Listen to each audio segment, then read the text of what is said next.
Before I start the show, I just wanted to remind you that our Patreon listeners get some perks, including random product giveaways. We already gave away a signed Devin Walsh snowboard from Wired. Plus, you get ad-free episodes a day early. Also, we've added a bunch of colors of shirts to our Shopify page, so please order one today for maximum upper body coverage at a reasonable price. The FNRad Snowboard Podcast is presented by Skyview Campers, Never Summer's innovative take on the tiny home. Designed and built in beautiful Colorado, check out skyviewcampers.com. Wired Snowboards builds quality snowboards by hand 10 minutes away from my house. Visit wiredsnowboards.com and order one today. Fixed bindings are easy to adjust, long-lasting, high-performance bindings built to have less impact on the environment. Check out fixedbindingco.com. Ripcurl Outerwear, strength, durability, and performance. Designed to search further in the snow, head to ripcurl.com and check out the Anti-Series jacket. I can't wait to rock this thing. NewGreens, 100% organic, vibrant green juice. Buy yourself some at NewGreens.com and use code FNRad at checkout for 20% off.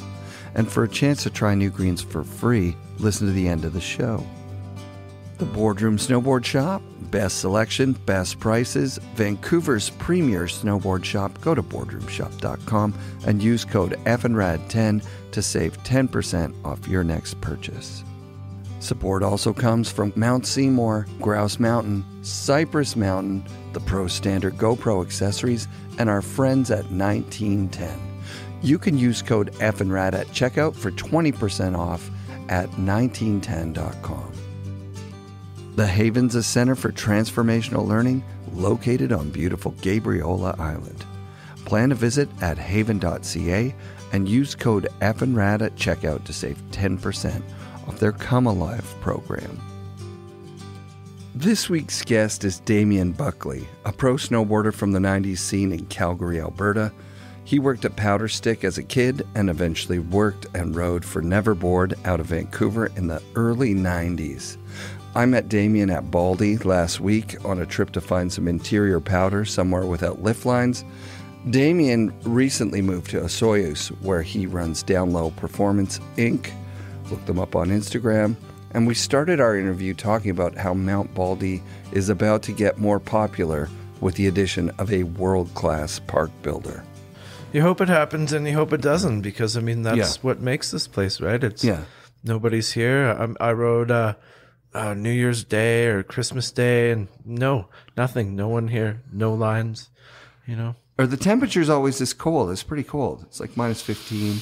Minus 20? From what I know of this, it pretty much Baldy stays at like minus 5 for the most part, you know. Which is perfect. That's perfect. Killer. Yeah. Mm-hmm. Yeah, so your snow doesn't get like, and it's also not moist snow here. It's not like coastal. We're interior at this point. Today I found it to be fairly heavy for here, and a little bit.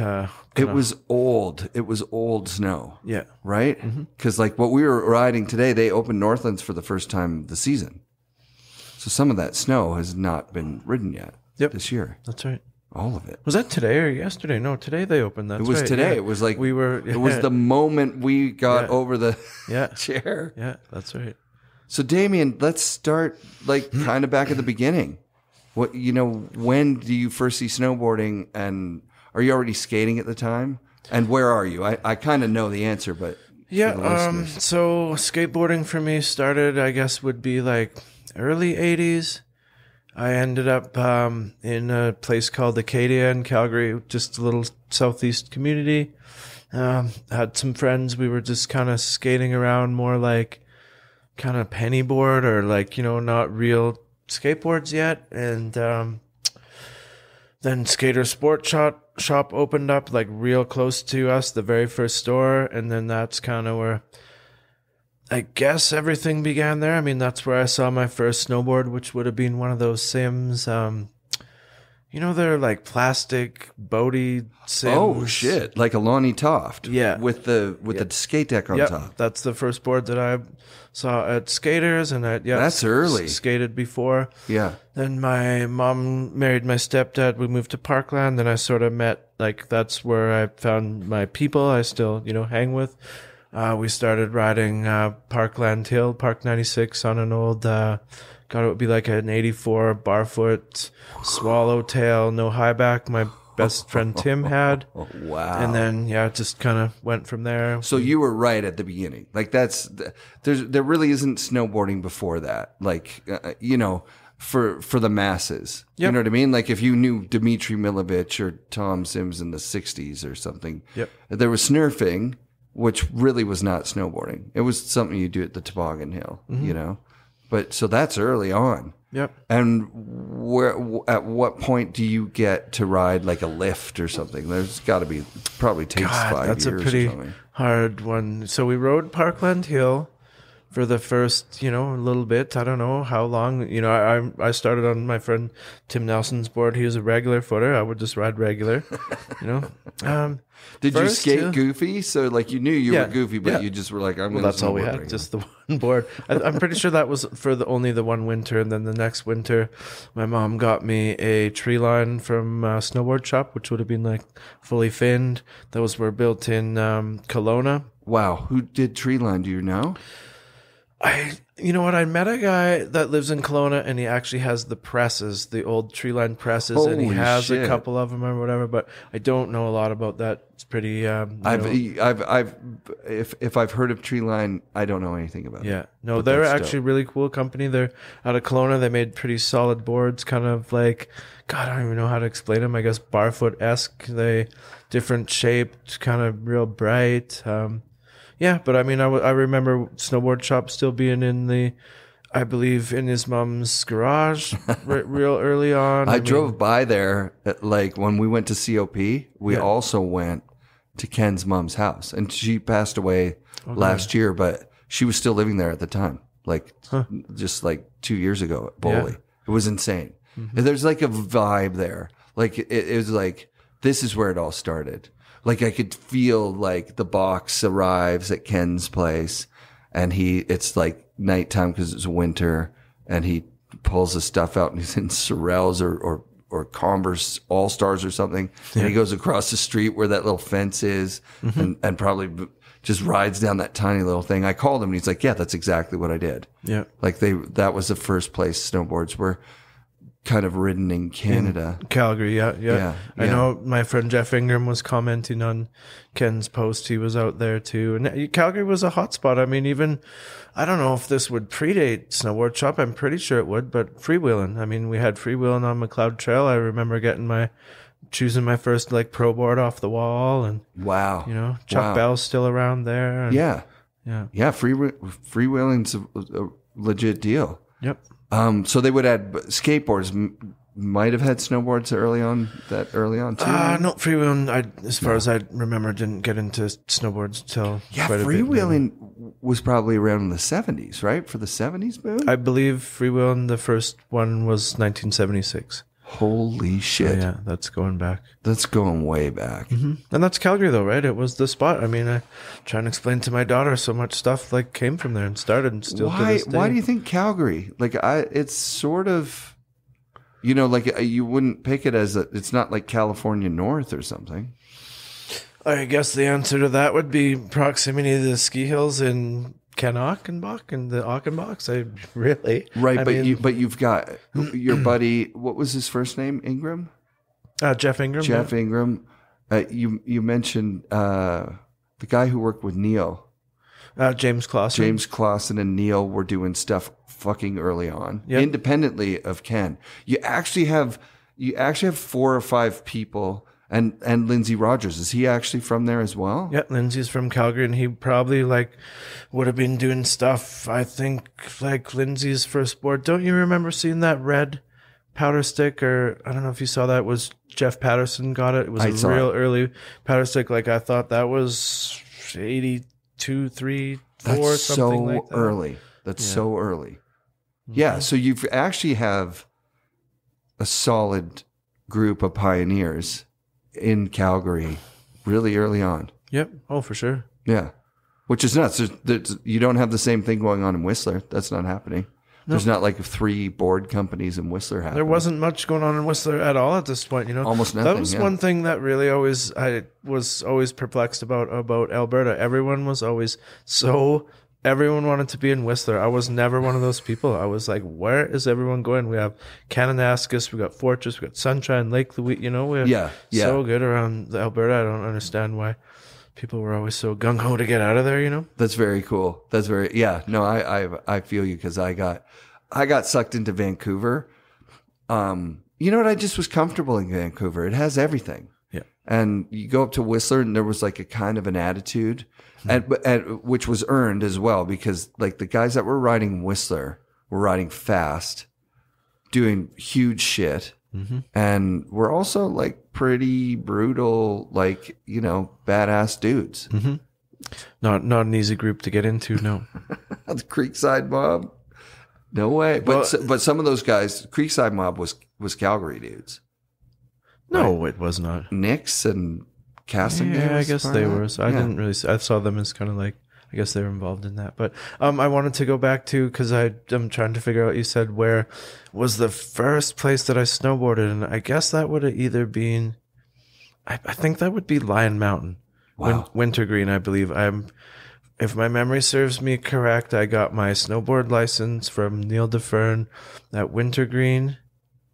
I remember Wintergreen was real early, or it was Lion Mountain at that time, I believe. Wow. And then it went, I think, Fortress opened up, if I'm not mistaken, and then Sunshine. Yeah, I could be wrong. I think people have all claimed Fortress so far. Yeah. I think Fortress, somebody's dad was the ops manager. Yes. Okay, so when I was in grade 9, Jeff Kushner, I want to say.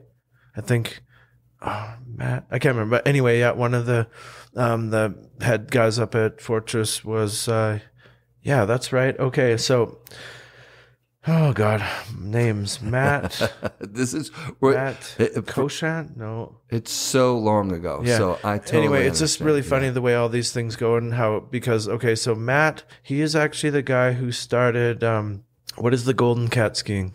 In Golden. Yeah, I'm drawing a blank. Anyway, I'm drawing a blank too. But so his dad was high up in Fortress, and then he ended up going out to Golden, starting out in Golden, my buddy Matt. And it was just funny because it was so close ties to Fortress that he had actually, like, his place that he built in Golden was built with material from Fortress and stuff. So it had that kind of vibe or whatever. God, I wish I could remember the name of that. It'll come to you. Place. Yeah. And so, but what is Lion Mountain? Where is that? Lion Mountain it was Wintergreen, Lion Mountain. Is it still around?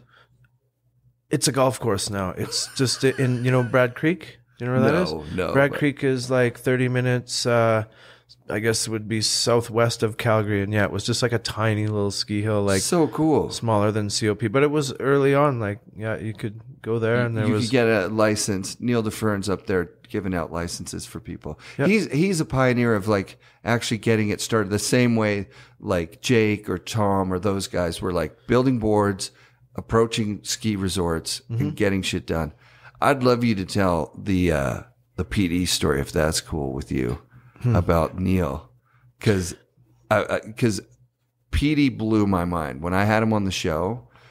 I kind of knew that he was an early Canadian snowboard guy, and I know he loves skimboarding, and I know he's the man in skateboarding, but he was calling places to be like, are you gonna let snowboarders on this year? And they're like, nope. And then like calling back the next year, we're thinking about it. Well, why don't we come up and do a demo? Okay. Like he was doing that stuff. So, the day that you described today on the chairlift, where were you guys? You came up for a contest or something? Well, I'll try and tell it best of my recollection, but this would have been, I believe this was 88. And the reason because that was the year Expo 86. Yeah. I was in grade 9 in nickel in Calgary, and I don't know how or why. I guess I was on skaters. I got on Team Skaters, was super happy. I still remember my Team Skaters sweatshirt. I was Puppy Chow, like I told you. I was the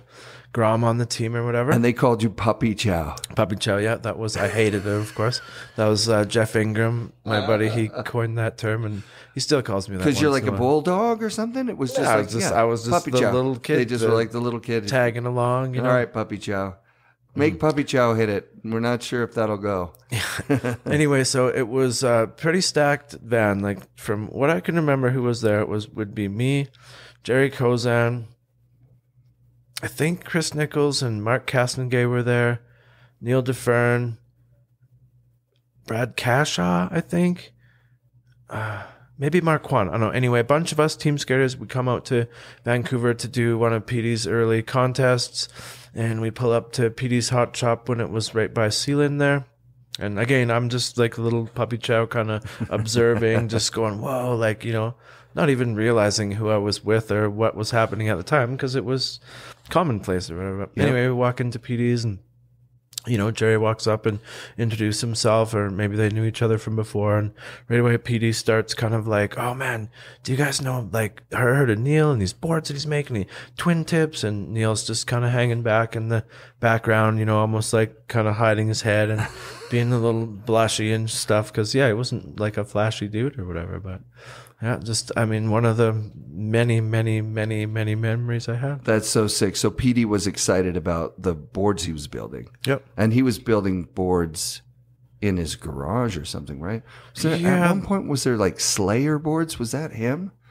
I don't remember Slayer boards, but it was Storm boards, which is what he would have probably been building around then. And that would have been like, to my recollection, that would be the first twin tip, is it not? Or is it barfoots? Or? It's really hard. Yeah. It's really, nobody's ever pinned it down because every region has a different idea, right? Mm-hmm. Like Rob Dow's claimed Virgin was like, I don't know, 1990. It's pretty early to have a proper twin, right? But I've seen the Team Extreme board at the shop in Revelstoke. They've got in the window. And I think it's a Neil-made Team Extreme. And it's definitely twin tip. Well, I'm from Alberta, so as far as I'm concerned, Neil DeFern. There you go. The first twin tip board. Yeah, I think I would say from what I've seen, I don't think there's anyone else that's even in the running. Maybe Prop Snowboards. He just made weird boards, though. They weren't real. They weren't really actually snowboards. There was something weird about them. They rode like backwards. He could flip around on them and he could ride both ways on them, but they had a weird side cut that would, like you'd have to go that way to go that way. You know what I mean? So yeah, Neil was legendary. Absolutely. And he's, a big part of the world scene as far as snowboarding goes. Yeah. Which is super sick. To those who know, I guess, right? Not a lot of people I don't think know. And I think like James Clausen, I don't know, I could be mistaken, but was part of that. I believe James Clausen and Neil were building boards in the basement. Could be wrong, but that's crazy. Yeah, it's kind of cool because Kevin from Bakota was talking about the Toronto scene because the Kemper brothers were there, and Kevin and his brothers were trying to make, and his friends were trying to make boards, out of plywood. They're shitty boards by his recollection, and then the Kemper brothers just like made like more skookum, they put a little bit more time in it. Neil's boards, it wasn't about a piece of plywood and nice paint. From what I've seen, Neil's boards were about experimenting with different materials, different shapes, flex patterns, rocker profiles, like modern snowboards in the early 80s, which is insane. So So you're traveling with him. That was skating? That was like a skate contest that you went to? No, that was a snowboard contest. PD put on a snowboard contest. Skater Sport Shop had a snowboard and skateboard team. And PD put on and I do remember, I remember the biker parties. And I remember, like I said, I was young. I was way too young to probably even be there. Yeah, what age would you be? Yeah, grade 9, that's like 14, 15. Yeah, 14, 15 years old. And you're traveling with these guys. What were your parents saying? They're like, all right, see you my mom had known Jerry probably at this point for years. I mean, Jerry he's still a real good friend of mine, kind of father figure type of dude. And just real solid influence in my life. And yeah, I still talk to him to this day and love the guy. And so what happens next? Do you start working with Lindsay at Powderstick, or because was Powderstick before the Never thing happened? Oh God, Powderstick is, morphed into Never, which morphed into Option, which went into you know what I mean? I kind of see that Powderstick being the beginning of the Canadian snowboard industry as far as I'm concerned. But so I guess would be, grade 9, grade 8, grade 7 when I started snowboarding. Grade 8, grade 9. I remember grade 9 that same year that I went to that contest in Vancouver with Team Skaters. I believe that would have been the same year. Nickel, when I went to junior high Nickel, Todd Bowman was in grade 9, a year above me. And I've just had all these rad things happen. I remember Todd Bowman didn't really know what he thought of me or whatever. But anyway, I do remember he got me on West Beach, I believe, in grade 9. Holy shit, that's early West Beach. Early West Beach. Oh yeah, in the first store. Headbands and shit. Did they have the headbands at that point? Oh God, I have to bring you my Powderstick brochure. I'm on the cover of that, and I'm like West Beach. I remember the shot, head to toe. And, yeah. When I started at the Boardroom, I went through all the brochures that they had, and the Powderstick brochure stands out. It was bright. Yep. And West Beach on that. Yep. That's fucking dope, dude. Mm-hmm. That's why I wear headbands still now. That headband. Yeah. Mm-hmm. But yeah, it's hard to remember how all the timeline went. But yeah, that would be grade 9. I was on West Beach and just, super into snowboarding. Loved it. And then I guess I would just, like every other snowboarder, probably riding a lot and, just like everyone else, wanted to get sponsored. Then one of my best friends growing up, still a good friend, his name is Steve Lysing, ended up being a real good tattooer and artist, still is.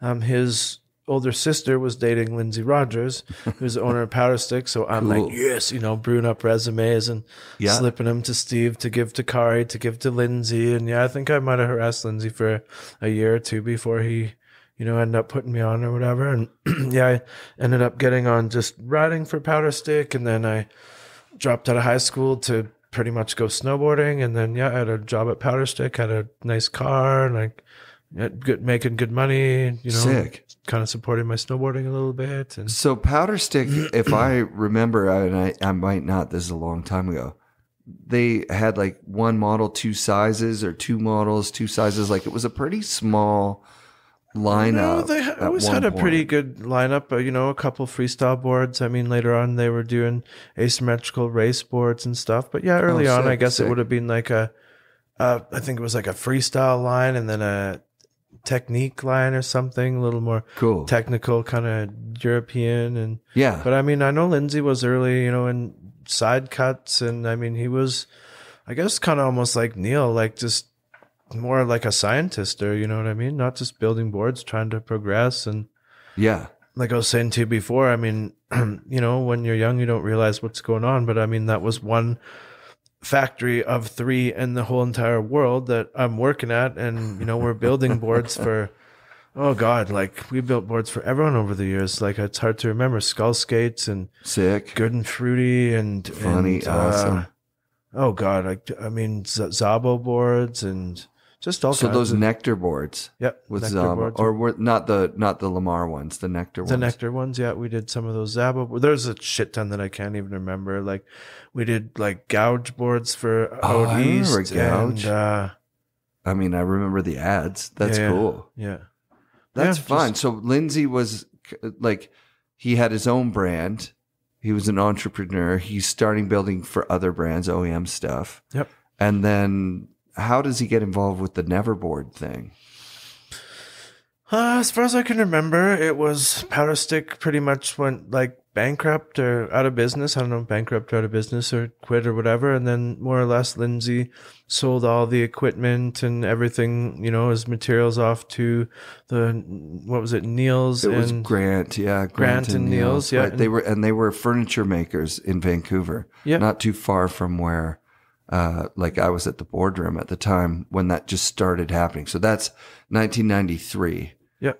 And probably they had boards in 92 actually, when I think about it. Huh. They had a full line of boards. The graphics were kind of hokey. right? Like, so Well, they were called Never Board. Never Board, right, right. And right off the bat, like as far as I remember, I was the first team rider. Like Lindsay, you know, he's making the deal, and he's like, "Okay, this is a new company, and you're gonna ride for us and stuff." I even remember like trying to draw some graphics and stuff, and I was like, That's amazing. right off the bat, I was like, "Please, like anything but Never Board." Like, I mean, this is Already can't you do were like, this. I don't like this. I Yeah, don't like the yeah. Never. I remember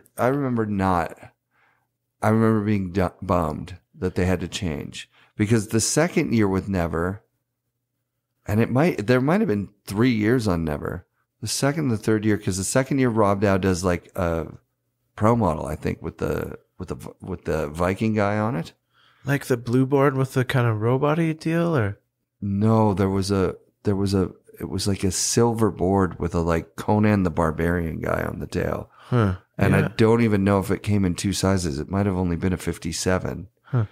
And there was like, literally, like, it was like, there was like the free ride and freestyle. Yeah. And then there was the Rob Dow, which was basically just a freestyle. I think with that, the to thing. be honest, when Rob would have had a board, that would have been a couple of years into it, I think. It could have been. Would It could have been. 2 or You could be 3 or right. something like that. I know that he had a Never Pro model, and then the next year it was option. Yeah.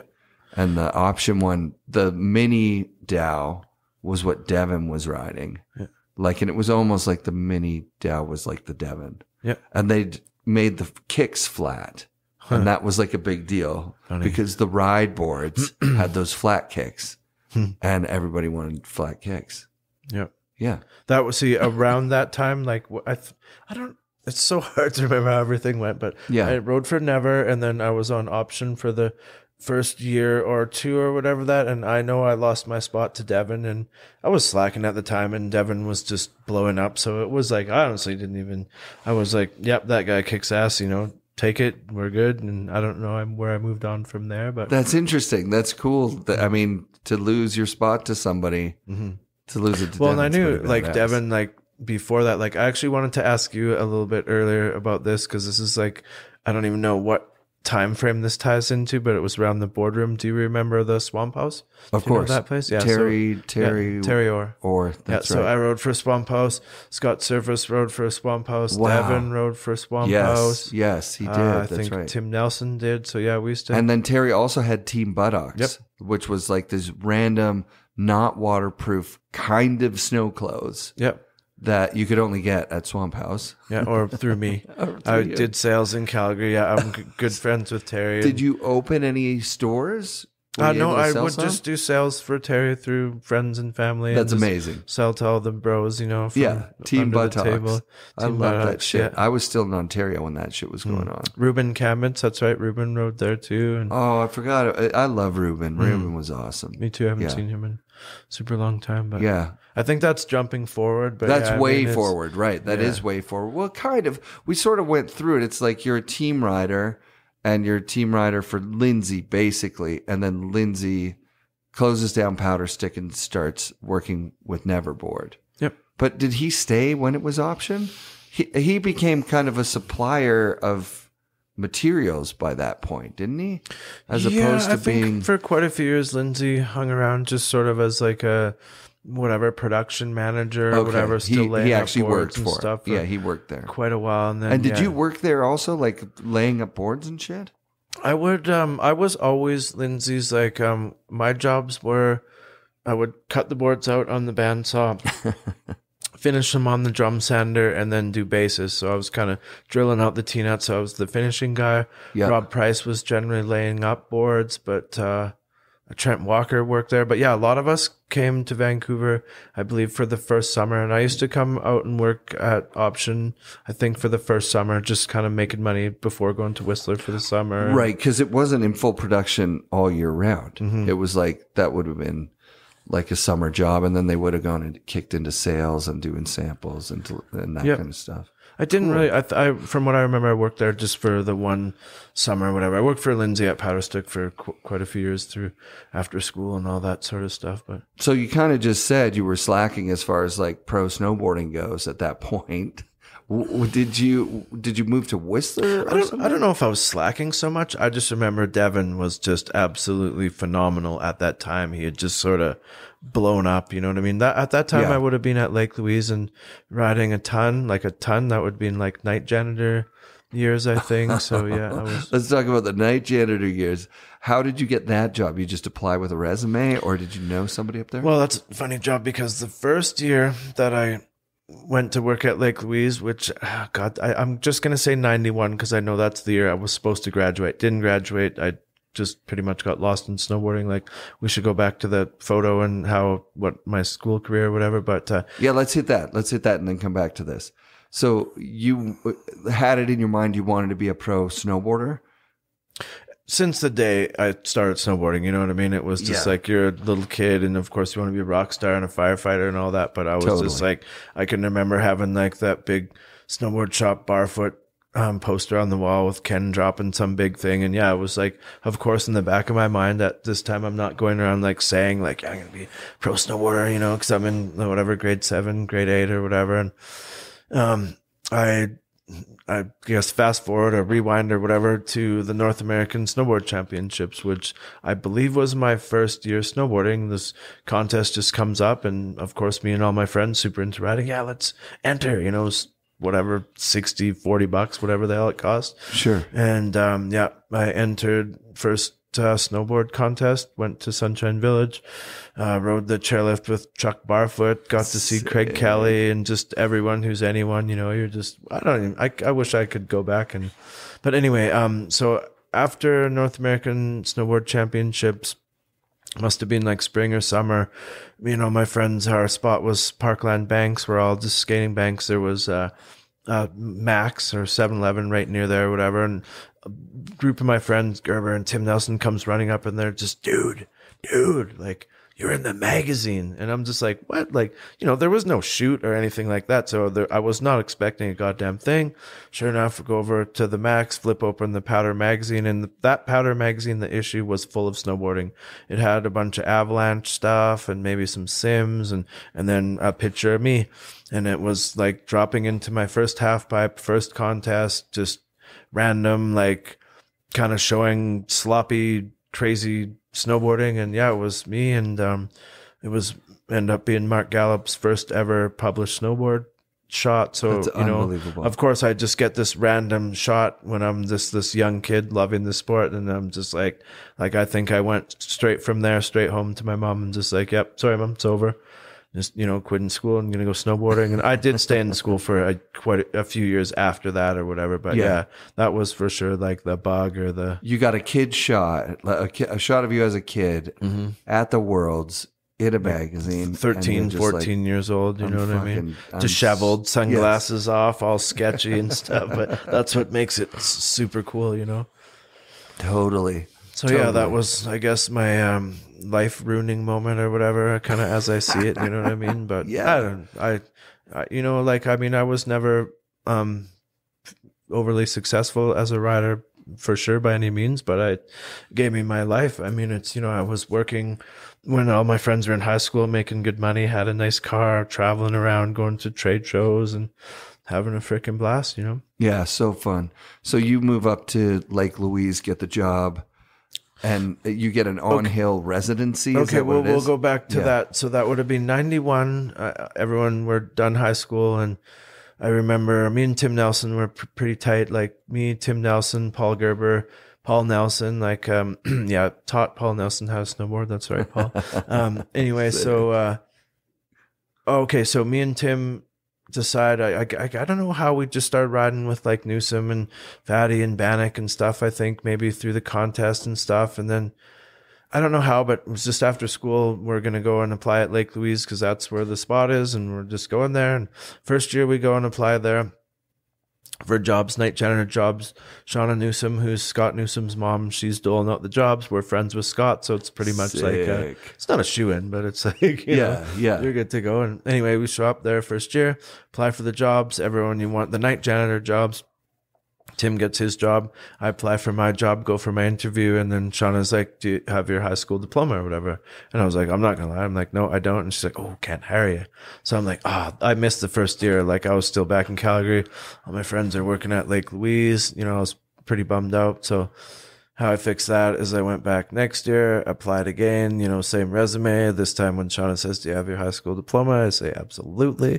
And then, I got my job at Temple Lodge. And so I'm hearing this correctly. You did not go back to school, though. No, I did not. But it was the 90s. You just had to there was a certain amount of trust. And I would be surprised if Shauna wasn't like onto my ruse, you know what I mean? Sure.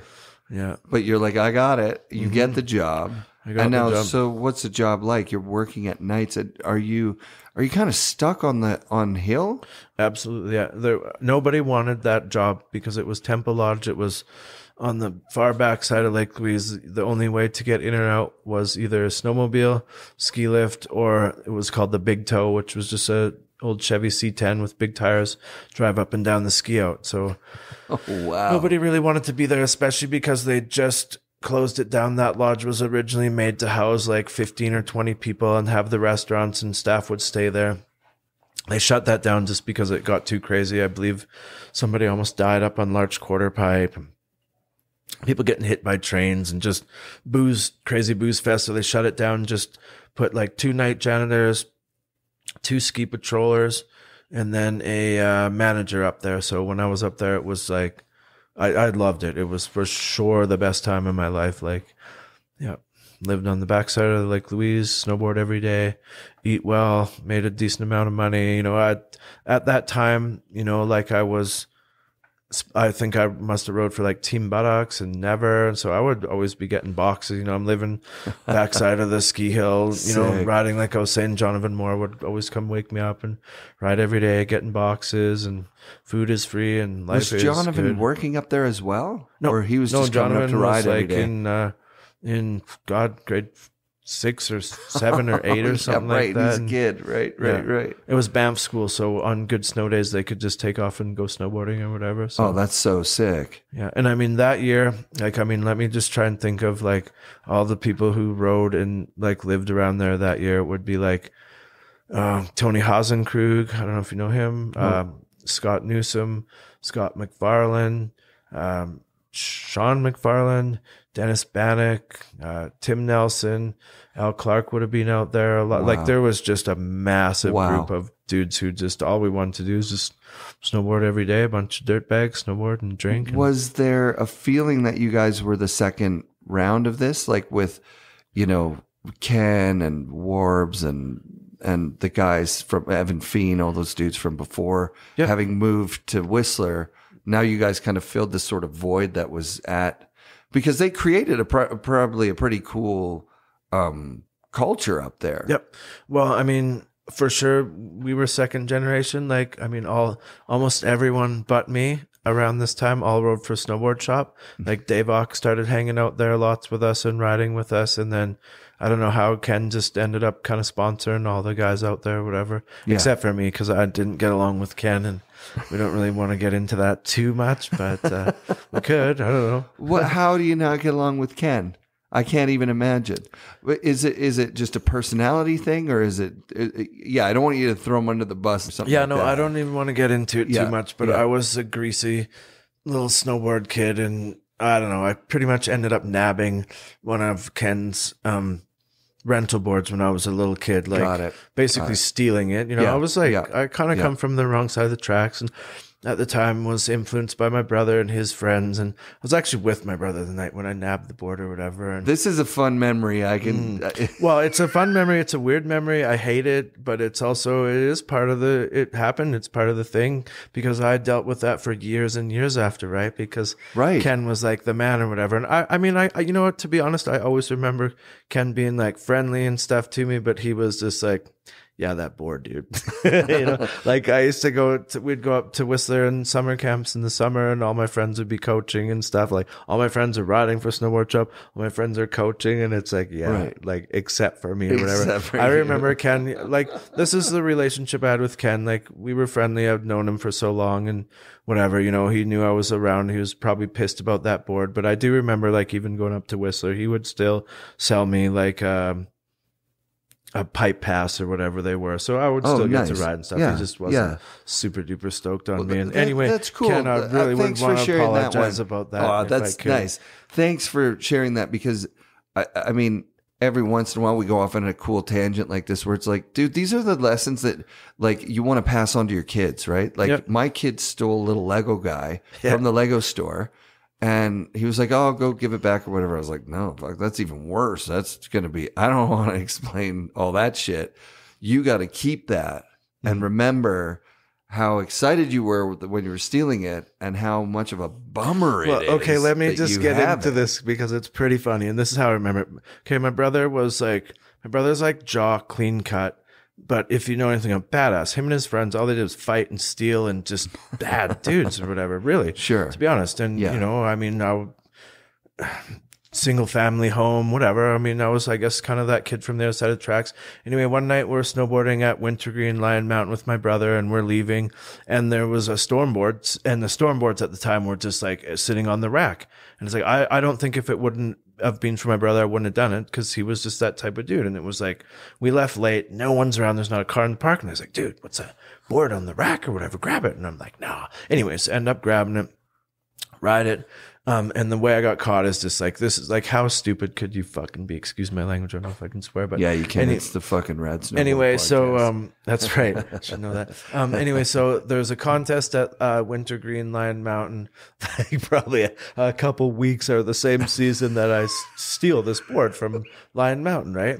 And I ride the board in the fucking snowboard contest, right? That's in the half amazing. pipe. I get second or third in this event. I think it's like a snowboard shop contest or whatever. Right. Anyway, I'll never forget this because I'm like, I must have been nervous because I knew what was going on. I knew I had this board. I might like painted it or put some stickers. I don't know what the hell I did, right? But anyway, I go up on the podium to get my second or third place or whatever. And everyone, like all the sponsored dudes are, if they're riding for someone, like you're riding for Ken, you got Barfoots, everyone's taking their boards up with them. Of course. I'm not taking my board up with me. I go up on the podium. There's, I believe it was Mike Kozan, who's Jerry's Kozan's son, and he's like just a little kid at the time. He's like, Buckley, like, take your board, take it. And I'm like, no, it's cool.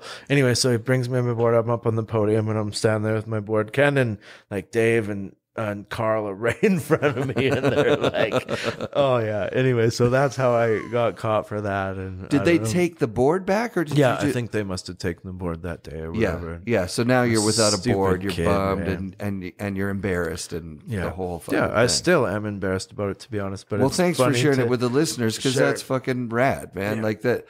We all, Kearns on one of his episodes talks about working at Cypress and just stealing cash from the till so he could buy a board. And then he bought a shitty board. It didn't work that well for him. And he got spanked by the board.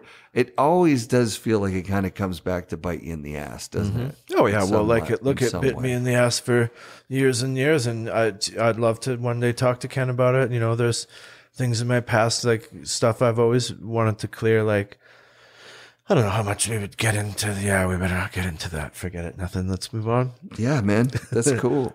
So you stayed Alberta boy the whole time? Did you do a season in Whis?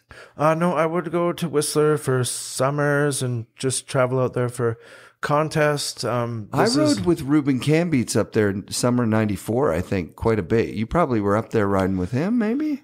Yeah, possibly. I can't remember if I was there that year. But here's the strangest thing about my snowboarding. This would have been, I believe, my third season at Lake Louise. I got a job at Temple Lodge. It's amazing. We're getting good snow. I got this amazing crew. But I think at the time I was pretty driven to be a pro snowboarder and follow the industry and all that. And at the time, the industry was down in Southern California. And I left Lake Louise to go, and I lived at Big Bear for, I think, one season or maybe a season and a half or something like that. Big Bear Lake.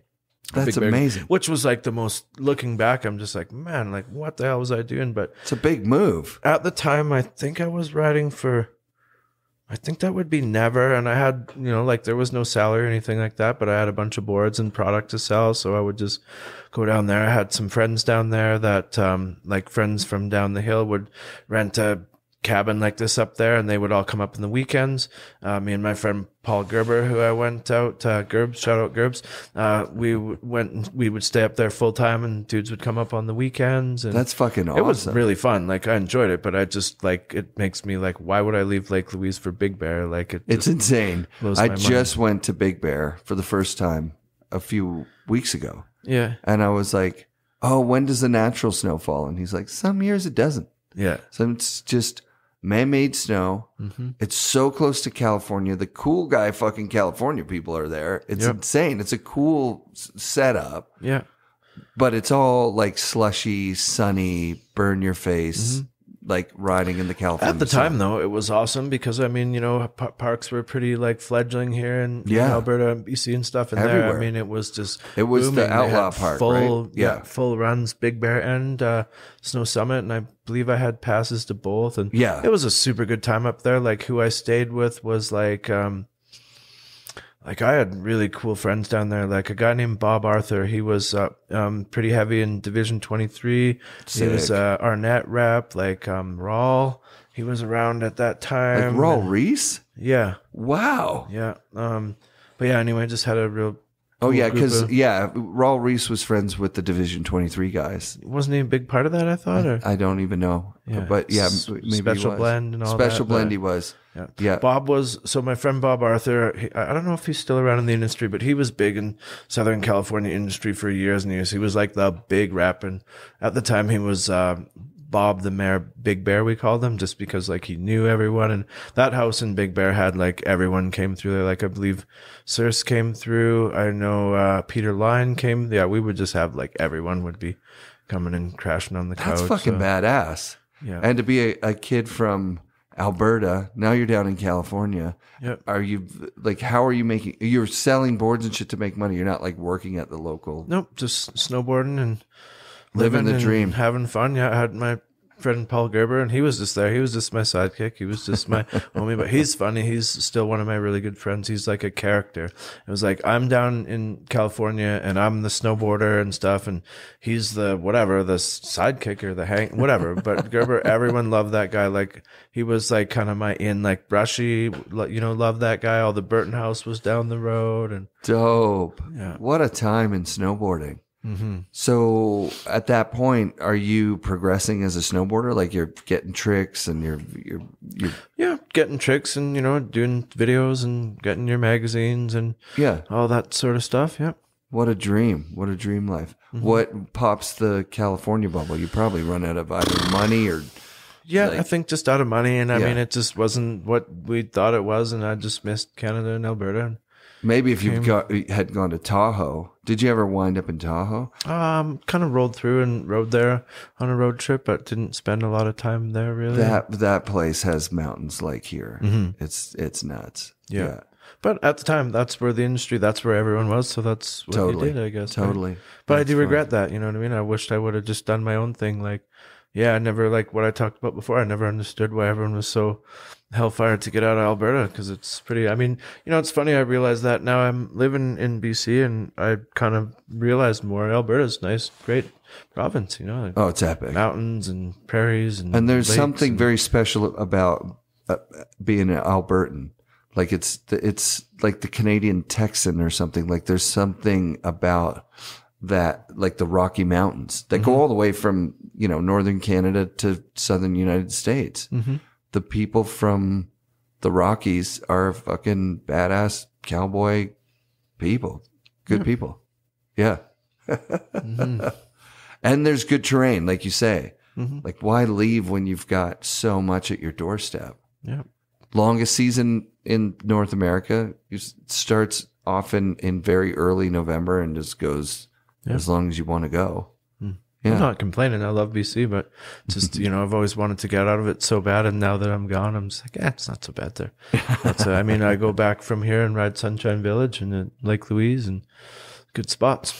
Spend a lot of time in Fernie when I can. And So when you come back, what goes on there? Do you stay in the snowboard industry the whole time, or do you like at what point do you get? well, I'm seeing a glint in your eyes. This is like a podcast, and I mean, we're not trying to be boring here. So I'm just gonna get into some shit that I said I wasn't going to, and I'm gonna like. This is going to be on the thread of I'm a grown up and like making amends and all this sort of thing. But okay, so I guess this would have been like post Big Bear and Lake Louise, although I'd still be riding Lake Louise in sunshine and stuff. Then I'm back in Calgary. I'm riding for White Elephant and I'm riding for the Source. God, this is going to be, can you edit out stuff if it's 100%? Really okay. Yeah, 100%. All right. Then I'm just going to talk freely and you can just edit out what you think is good and bad and whatever. But okay. So I'm riding for the Source. Mark Weeks, I think I got on there through Todd Bowman. Things are great. Like, I mean, they treated us so well. This is why it's a horrible story. Mark's the best. Yeah. Mark's the best. Yeah. Okay. Yeah. So anyway, riding for Mark, got on through Todd. Everything's great.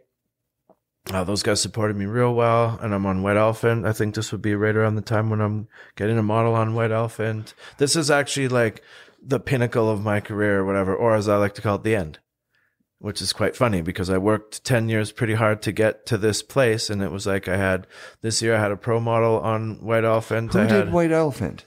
A friend of mine named Rob Price. It's a spawn of Powderstick, basically. Powderstick, like, yeah. Rob worked for Powderstick forever, worked at Skaters, just, a guy. But anyway, so, okay, I'm riding for the Source. I got a pro model on White Elephant. This is my year, 97, the year. Woo! Worked so hard to get there. I had a full page in Transworld. I'm just like living large, right? Then I have like contract disputes with, White Elephant, real bad, like get into that in a minute. But anyway, what I want to get into is the Source thing. So I rode for the Source. Guys treated us real well. For good measure, I called Mark Weeks from the Source to make sure he was okay with this story being told. So yeah, Mark and Dave, real good friends. We would always go snowboarding together. Love those guys. I feel horrible about this. But anyway, my real good friend Benji worked there at the Source or whatever. And Mark at the time, weed was illegal and we were all friends and we were younger, and he would like give us all weed if we needed it. You know what I mean? Just because he was the older guy and Mark had some money and he was just like that generous dude or whatever, right?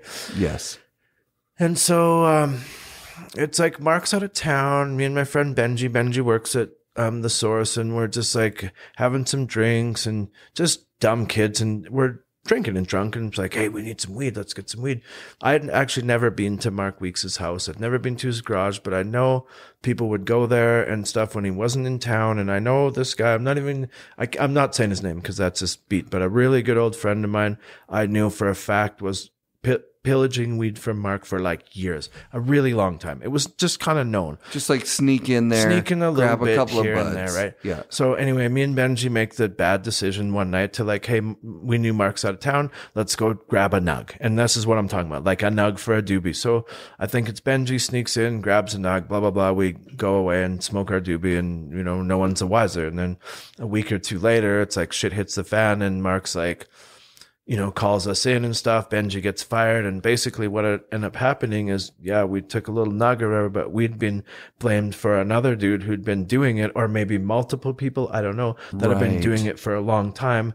And that person who had been doing it was there when Mark found out. And he was like, oh yeah, it's those guys, because he didn't want to get caught. Like, I'm totally admitting to what we did or whatever. Like, this is going to come out like I was a badass, shitty kid. And I absolutely was. Sure. I mean, most of us bonded over being those dudes that would do what we do to make ends meet. We're addicted to an expensive sport, and we're fucking dirtbags. But it was, you needed to be a bit of a derelict to be a snowboarder in the early 90s.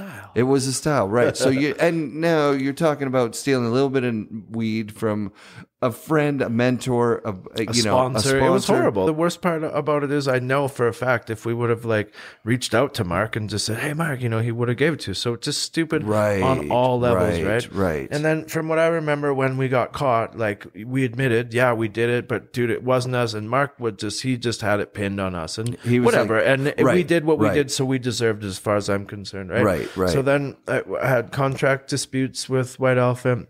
which I can get into in a little bit too. Yeah. And then, you know, I pretty much, you know, Mark fired me from the team and was just like horribly pissed off and all that sort of stuff. And then I got blackballed. Like that was the end of my snowboarding.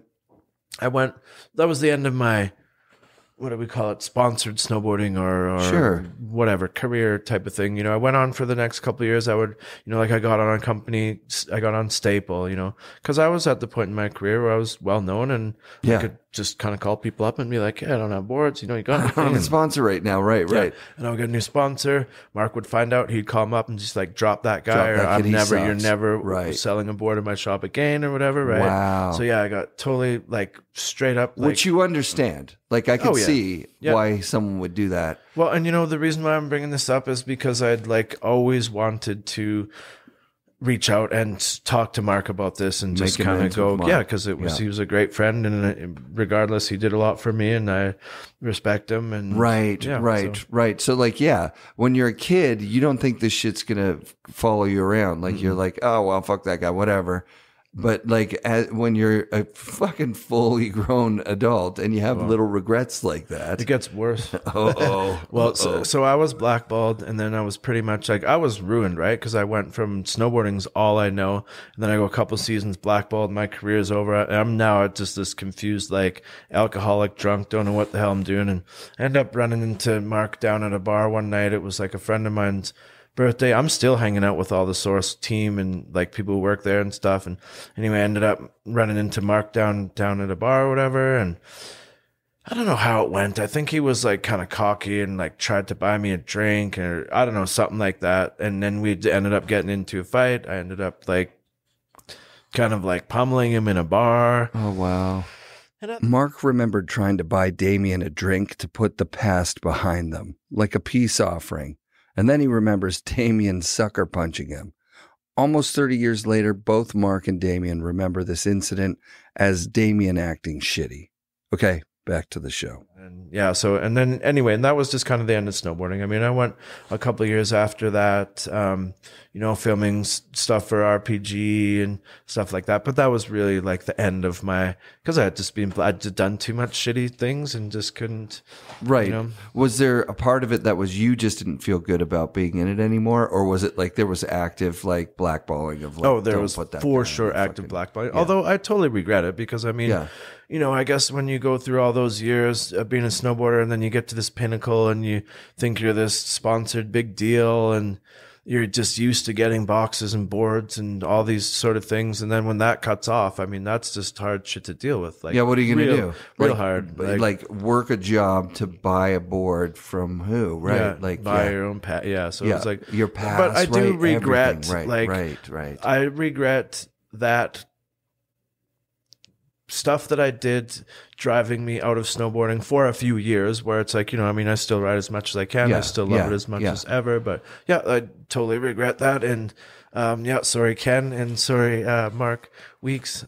Wow. That's, that was not nearly as bad as I thought it would be.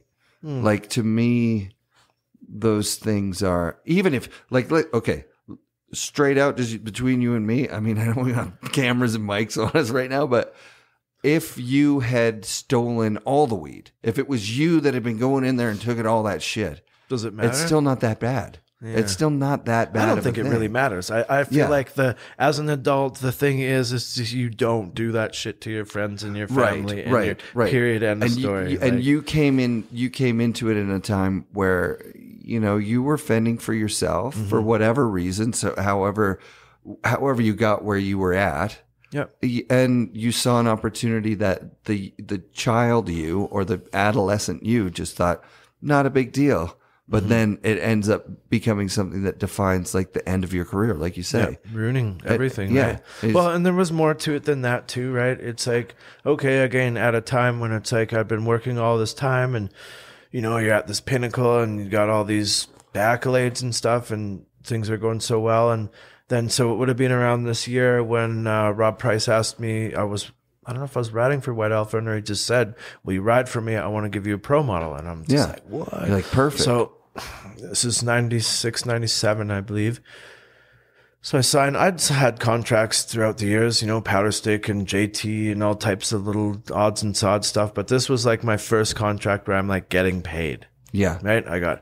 I believe I still have this contract. It was like I was making $1,000 a month. I was getting board royalties, t-shirt royalties, sticker royalties, video royalties, photo royalties. So a small salary, but along with all those things. And at the time I was getting videos and I was getting pictures and stuff. So it's like, holy shit, yeah. I'm like making money, dude. So that's maybe why I didn't even care too much about that sort of stuff. It's like, whatever, just keep rolling or whatever. Right. So during that year, contracts signed, boards are starting to come out, be pressed and stuff, and all that stuff with the source and stuff, I believe is happening this year. And then what ends up happening is Rob's growing so fast and money's a problem, and he ends up getting in some investors. Yep. Right. Contract signed. I got my contract. Graphics are picked. Lengths are picked. Colors are picked. Stickers are printed. T-shirts are printed. I'm living. Yeah. I'm big time, You're stoked. Yeah, I'm stoked. And then Rob comes to me and says, hey, we have some investors. They don't understand this paying snowboarders thing. So we're basically yanking your salary. We're yanking your 15 boards down to 2 boards. Like it just went from like all down to like nothing. And I was just like, at the time I was like almost calling his bluffs. Like, no, you got these boards printed and stuff. Like if that contract doesn't stand, like I'm done. I actually think I ended up like quitting, which is like so stupid. Cause right. Looking back, it's like I had a contract. Let's go get a lawyer and like. Totally. Yeah. But you're a kid, so you're a young adult, and there's anger there, right? Like in this shit, it's like, why are you doing this to me? I was an angry kid for sure. Yeah, I could see that. I was an angry kid as well. I was definitely very angry. Yeah. And so I could see just like quitting in a huff. So anyway, long story short, I end up quitting White Elephant, and then my career just goes, and then I just go into horrible, depressive drinking, fighting, whatever, confused. Like you go from this like big deal down to nothing like instantly. And yeah, it was definitely some hard years after that. So what were you doing during those years? Were you like starting to work as a mechanic, or were you starting to those years, you know what? It was like, it didn't take me too long, maybe a year or two. I decided I wanted to build cars, and I started building Volkswagens, and then I went to working at Volkswagen, and it's really funny because I tried to get my car career off the ground, but I was like early 20s or something like that. I only tried for a year or two and then ended up giving up and then just kind of going into construction. That's what I was always in, building houses, framing and stuff like that. So yeah, just went into that and then, did that for years and then finally ended up, coming back full circle and building cars when I was 40, just kind of in construction. And so in those years, are you still snowboarding on your own? Yep. Oh yeah. Time to time, or do you have a pass and you're just like, I have a pass. Low key? There was a lot of years I didn't ride a ton, but I would usually get like, minimum 10 days a year. And still, there was a couple of years I don't think I rode at all, maybe 2 or 3 years and stuff. Probably around the birth of your daughter kind of thing. No, that comes way later. But yeah, that was just right after all the blackballing and stuff, and I was just like, didn't even want to snowboard. Right. But then it came back just because it's part of my life, and that's super sick. Yeah. Wow, that's a crazy story. I had no idea about any of that. I guess I had some stuff to talk about, and I was, I didn't know if I wanted to, but it's like whatever. It's pretty tame stuff, to be honest. Like I know for you, maybe even me saying that's rude, but it's like. The things that happen to you when you're a kid and the story you tell around them become like a part of your identity. Like it's obviously something that you're like, fuck, woulda, shoulda, coulda. I talked with Sean Farmer and he's like, fuck, man, I shouldn't have spent all that money I got in the 90s. Like I could have actually been something with snowboarding. But it's like, no, Farmer, you were exactly what you are supposed to be. He still fucking shreds hard right now. Yep. Still like an absolute... Like there's the money side of snowboarding, which is intriguing. It's exciting. I mean, I'm obviously trying to chase it with the podcast, but every time it butts up against like, oh shit, or do we go snowboarding today? Yeah. So like I'm up there going, oh, I'm going to try and make reviews or whatever. And then I'm like, fuck, or I could just ride with these guys because snowboarding is the thing. I was going to say there's the money side of snowboarding, or there's the snowboarding side of snowboarding, and the snowboarding side of snowboarding is the for sure best side. It just wins out for me every time. I don't want any money. Like, okay, sure, I want money and I want comfort, but if I was to ever get a lot of money, the first thing I'm going to spend it on is snowboarding. The very first thing is going to be like, oh, I'm going to go to Japan. You see everybody in Japan right now? It's like, why am I not in Japan right now? Yep. If I had money, that's where I would be. I would be spending it on that. But it sounds like you found in the car thing also a passion that's sort of parallel to the snowboard passion. Like you're like, I like doing this. And then you slowly build it into a full-time gig. Yep, I think so. Very similar vein, I think. I mean, you know, like one of my favorite parts about snowboarding is like watching what all the people have done after. Yeah. You know what I mean? Like snowboarding is pretty artistic, I guess. You know what I mean? And let's go through the dudes, because Scott Newsom, who you've mentioned, Eagle Pass Heli, owner, operator, sick fucking place. Alan Clark, Trout Lake. Yeah, Alan Clark. And just a powder hound. Dennis Bannock, you know, he did a lot of good years in coaching and coached sponsored Team rider Canada for a super long time. And I don't know, just I guess all the people I came up with, you know, like Jonathan Moore, I don't even know what he's been up to. I've heard he's like woodworking and stuff on the island, living in tree houses, and you know, Justin Lamoureux's making. I just think it's cool to see what a snowboarder does after snowboarding, if it's not only snowboarding. You know what I mean? Lamoureux's making those boards. Spline. Spline, yep. Yeah. Shout out Spline. Those are dope boards. I've flexed one and looked at one and was like, I want to get one of these. Yeah. And then I called him. He's like, well, he has to make them. Like it's not, he doesn't have like a big stock of them, I don't think. Nope. Yeah. No. He's making and that's the stuff I lean towards. Like I was saying, I mean, I ride olive boards, love my olive boards, and I would get a spline, I would get a trapper. I just kind of and all of his, oh, you said his name earlier on. Randy Jesperson. Randy Jesperson, right. Yep. Who was another one of those kind of in-between guys. Like he wasn't totally the Ken Ock era. He was more like your guys' era. Yeah, he was my generation or whatever. Randy Jesperson was like, I feel like Randy Jesperson and Chandler Vandegrift brought in skate style. Sick. Like I just remember those guys were like, just had the most craziest rad style, and that was kind of when the skateboarding angle I think came into snowboarding. You've mentioned Michael Chuck too. Michael Chuck, just like you got to check out his spot in Pemberton. It's sick. Yeah, totally worth going to visit. Yeah, and you know, like you guys were Derek Height. You know what Derek does now with the cameras and everything. Holy shit. Yep. Bernie Kozan works with him and I mean, that's what I mean. It's really cool to see where, like, I mean, you know, we were talking earlier today about like how many people and what has been spawned from Calgary. I mean, from Snowboard Shop to like all the guys you mentioned, Stastic and Al Clark, and just, oh my God. And I mean, it even goes into the like future generations. People are still coming out of there. Like, yeah, there's probably been 4 generations I don't even know of or whatever. So right. Yeah. It's a crazy cool place to visit, like as a snowboarder. And I get it. As soon as I'm riding there, like Sunshine is just beautiful. The backdrop's insane. Yep. The terrain's great. The snow's amazing. Like I'm like, fuck, you guys were like our European, like, you know, like it's funny because I just got into it online with my friend Fatty.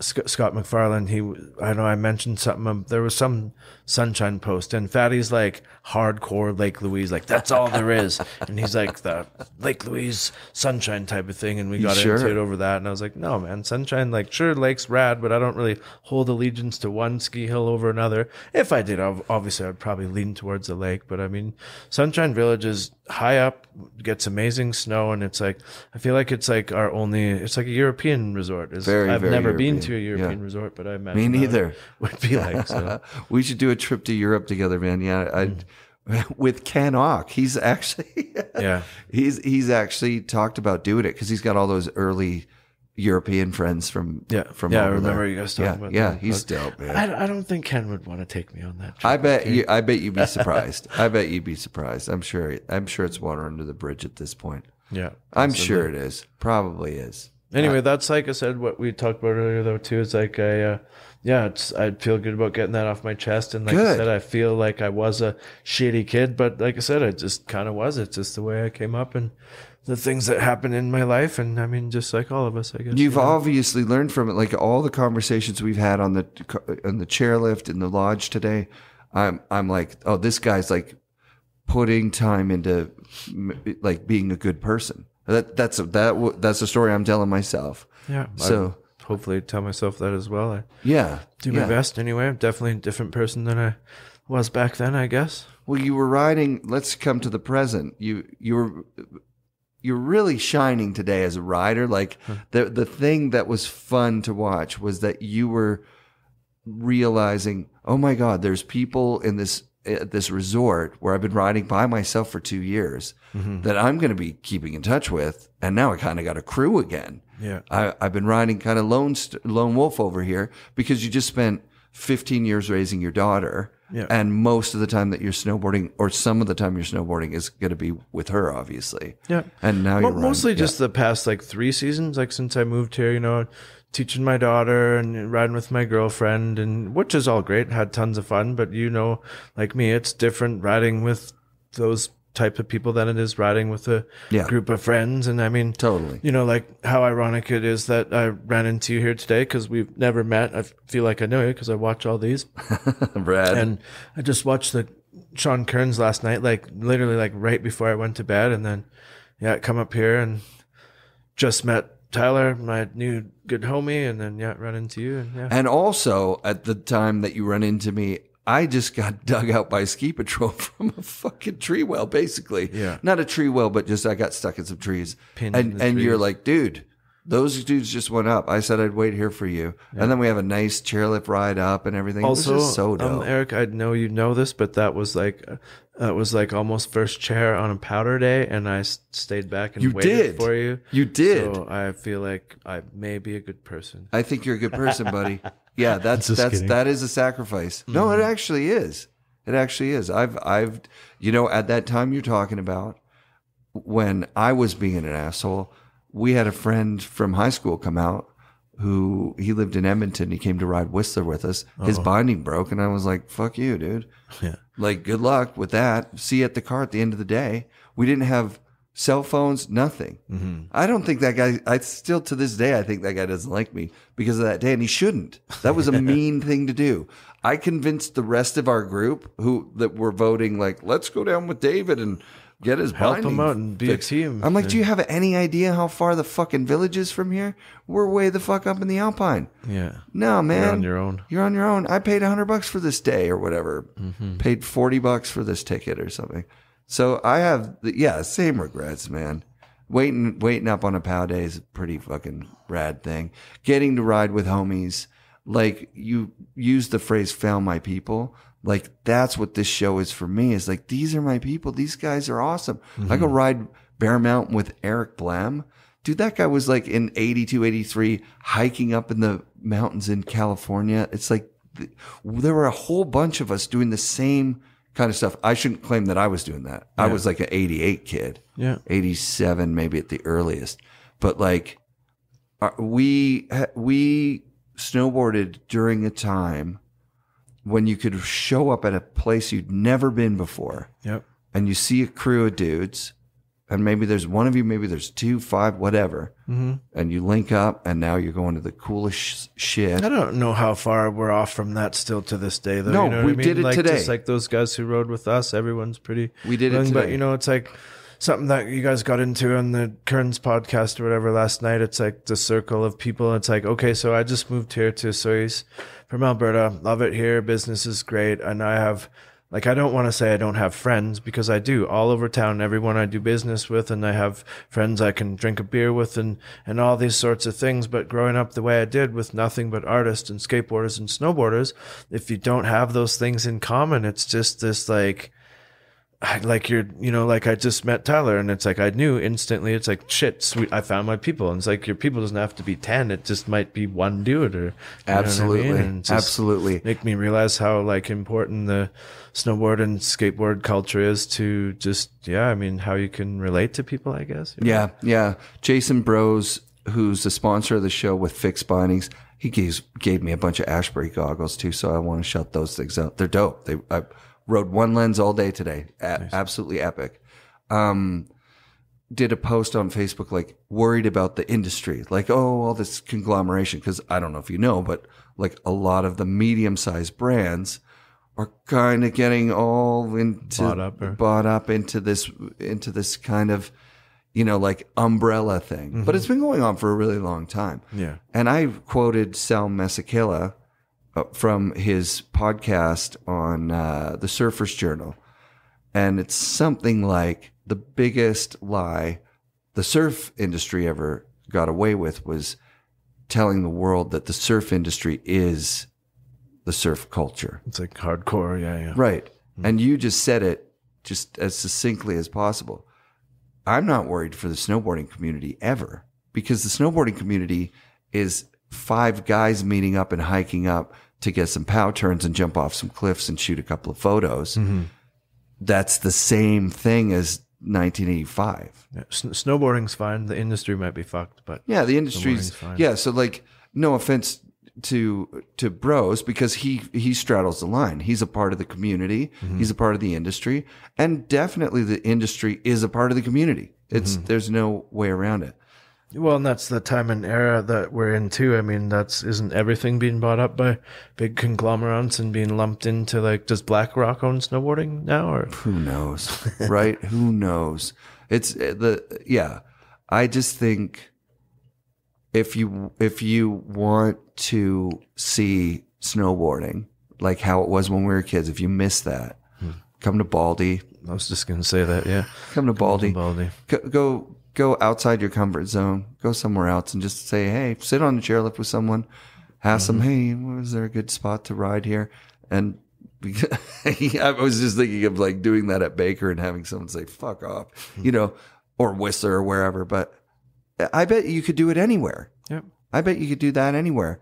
Well, I mean, for instance, the day when I come up here and just, you're bored, you come and just meet people, just go ride single. Like I was thinking that the other day about, like, think of over a lifetime of like snowboarding or skiing, like how many like exchanges and rad shit happens like on a random chairlift with some random dude. You know what I mean? So many. That's what I've been just enjoying the last few years of the podcast, especially. Yeah. Because some of the people that I talk to are really special. Like you mentioned Brushy, for example. Yeah, why did I even bring him up? He doesn't want to do the show because he doesn't like the sound of his voice. But one day, having him on, a lot of people are going to be stoked on that. But riding with Brushy, okay, a better example for me is like riding with Roach. Yeah. And having Chris Roach look me in the eye and tell me, like, look, your show's great. I'm happy that you're doing it, but it's just not my steez and I don't want to do it. And no offense to what you're doing. Yeah. Keep it up. But bro, I just want to go ride with you. Like, let's go ride. Yeah. And then you're riding with fucking Chris Roach. You're like, what the fuck? And that being said, I mean, I kind of had the feeling when you're like, oh, do you want to sit down or whatever? And it's like, what, me? Like, I'm like, what did I say? What was my term? I'm, oh God. Sorry, it's gone. At one point, I think you might have done the Wayne's World, like, I'm not worthy type thing. Yeah, no, that's what I was getting at. What's the movie with, oh God, forget it. I got the early onset Alzheimer's. Whatever. Your story was fascinating and it was from the heart. So thank you for sharing that. And I think that a lot of the listeners will resonate with, a lot of what you're putting down out there. I do think that you should know you're a great person, good person. Thanks for doing the show and thanks for loving snowboarding and all the things that you've done for it over the years. It's dope, dude. Keep it up. Well, thanks for having me, and it's a super honor to be amongst the people who you've had on this, and yeah, pleasure to meet. Dope, Damian. We'll do it again tomorrow. Yeah, exactly. Plug your car stuff. What's it called? Down Low Performance? Yep, Down Low Performance Inc. Building custom classic cars in Osoyoos, BC. Right now working on my first production car, which is a V8 Stealth Beetle. You can check it out on my YouTube channel, Instagram, or Facebook, just under Down Low Performance Inc.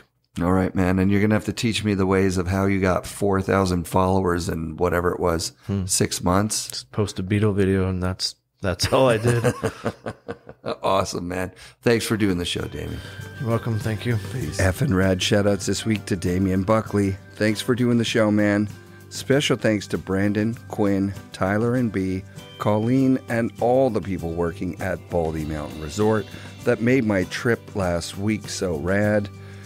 Tag 2 friends and 1910 in the comments for a chance to win a 1910 hoodie. And as always, tag NewGreens in any FNRad post for a free sample delivered right to your mailbox. Be sure and come back next week for another episode of FNRad Snowboarding, presented by Skyview Campers and brought to you by FNRad Productions.